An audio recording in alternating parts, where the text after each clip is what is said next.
त्याला बोलणं देतो, सांगोत न सांगोत विषय. आता येईना म्हणायचं मला कळालंय. येऊ लागल्यावर माणूस आगाव भानगडीत पडणं आधी क्लिअर करते आणि तू आगाव बोललो रे म्हणते. मी सांगलो पुढलं बघ म्हणते कसं करायचं पाहिजे. येईना गेलं की माणूस इथे येईना म्हणलं की अपमान उगा चिंदड्या वजेस तू वडीत बसायचं.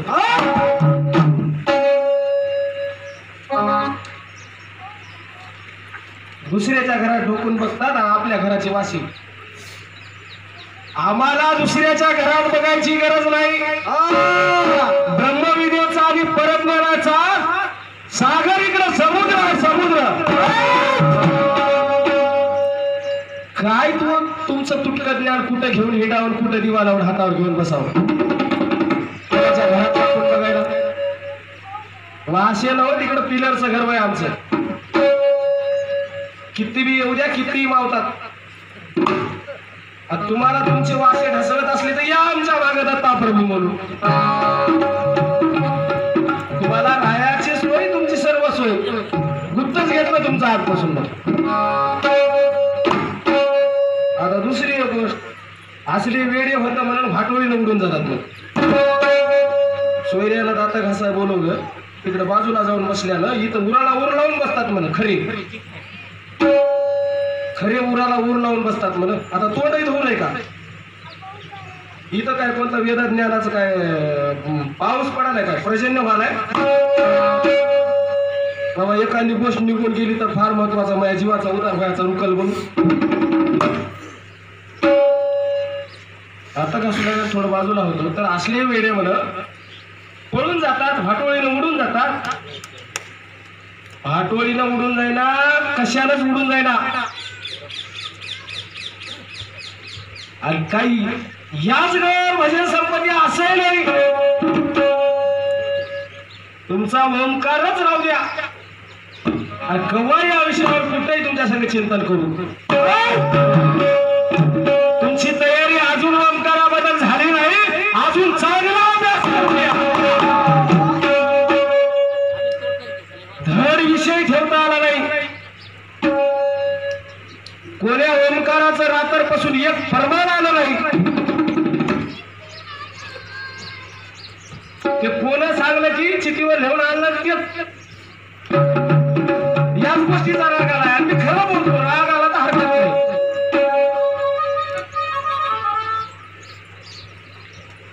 आम्ही भाटोळीला उडून जाणारे नव्हतं. दिसायला बारीक दिसाल्या दिसायला बारीक झालं पण दिसण्यावर जाऊ नका आमच्या. म्हणजे आम्ही बारीक हा म्हणजे तुम्ही काय फार असे मोठे नाही.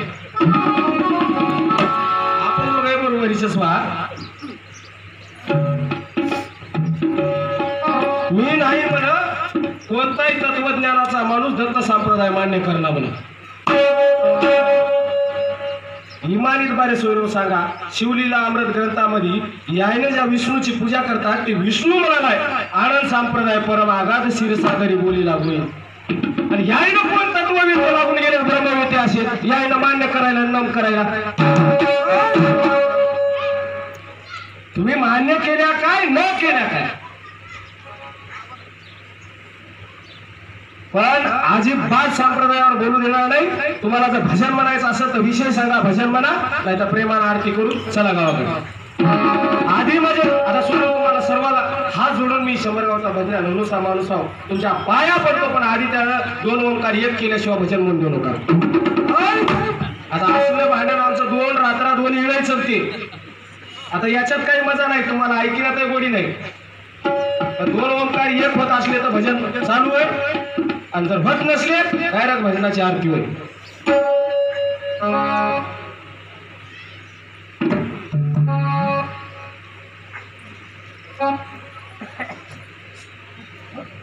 मला यायच्या संग माझा कुठेतरी कार्यक्रम होता म्हण आणि माईकवर मी यायला जाहीर माफी मागलो म्हण. माझं चुकलं म्हणजे मला मारलो काय म्हणले म्हण.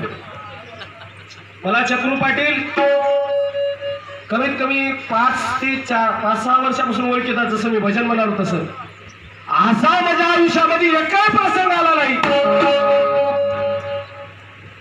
आणि इथून पुढे सुद्धा मी येऊ देणार नाही. कारण मी बोलताना अगोदर विचार करून बोलतो.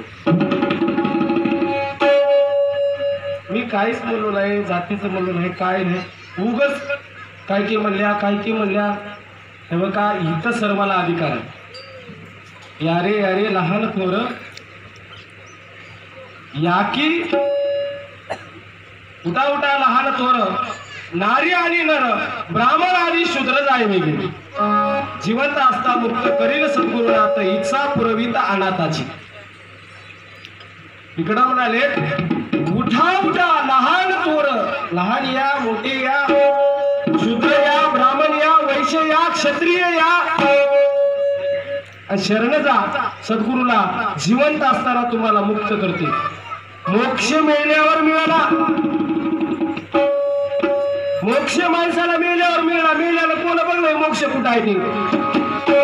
मोक्ष जितेपणीच आहे हो. जिवंत असता मुक्त करील सद्गुरुनाथ. आता आवनीत अशी आहे इकडे सद्गुरू नाही म्हणे मान्य असो, कोणावर आघात होऊ नये त्याने बोलले तेवढं झालंय. आता राहिलेल्या काही एक दोन गोष्टी आहेत पदात चलत बोलू.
काहीतरी करून ठेवता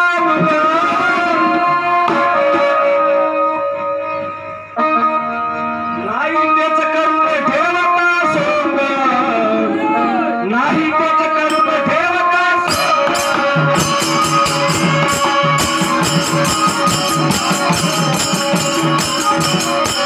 कुणी पण आल्या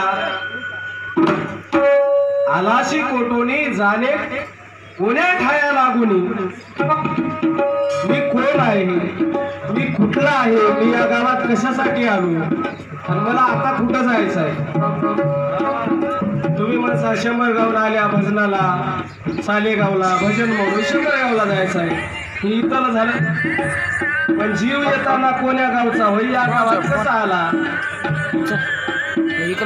आणि इथं येऊन जीव काय करायला या गावात जीवाला पुन्हा कोण्या गावात जायचा म्हणून आणि इथं येऊन